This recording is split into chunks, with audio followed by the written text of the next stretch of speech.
The rebellion, why the war veterans just drew a line in the sand, the unprecedented fracture. For decades, they were the ultimate shield, the historic anchor of the ruling establishment.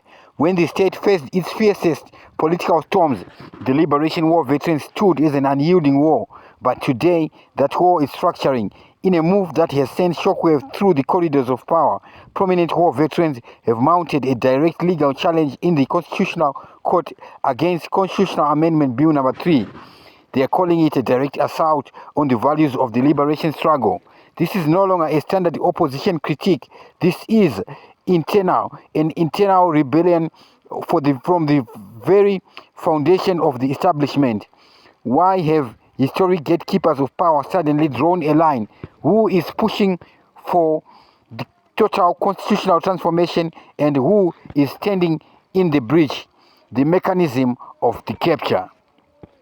To understand the anger boiling over among the veterans, we have to look at what Constitutional Amendment No. 3 actually does.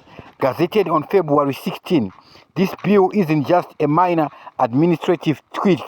It is a fundamental rewriting of how power is structured, secured, and maintained in Zimbabwe. First, it proposes expanding presidential and parliamentary terms from 5 years to 7 years.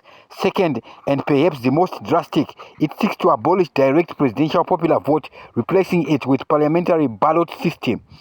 Think about that.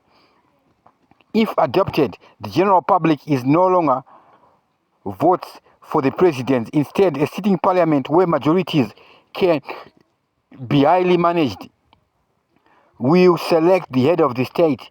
Proponents of the bill claim this is about policy continuity and ensuring massive infrastructure projects are completed without distraction of constant electioneering.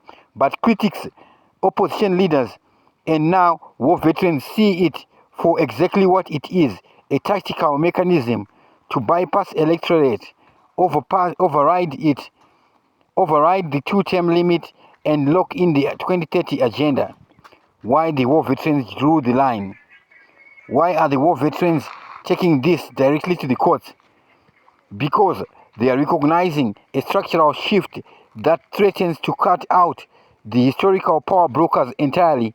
For years, the consensus between the civilian political wing and the security architecture governed the rules of succession, but Constitutional Amendment Bill No. 3 disrupts that equilibrium by moving the presidential election to a parliamentary vote and altering senior administrative appointment.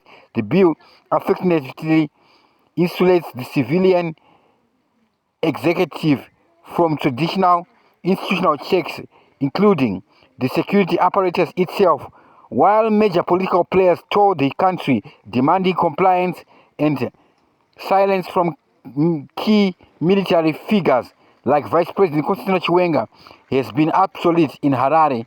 Silence is a language, and right now that silence matches the vocal resilience of the veterans who refuse to see the 2030 constitution dismantled without a public referendum. They fought for a sovereign nation, not a system where the public voice is completely discounted.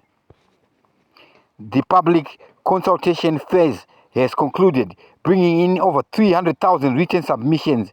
As Parliament prepares to debate the report from the Portfolio Committee on Justice, the nation is hurtling towards a massive constitutional crisis.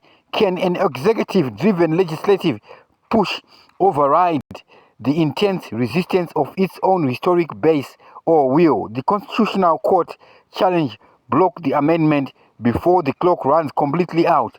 The battle for Zimbabwe's political future is no longer just happening at the ballot box. It is happening in the courts, in the barracks, and behind the closed doors, where the true anchors of power are deciding where the line is drawn.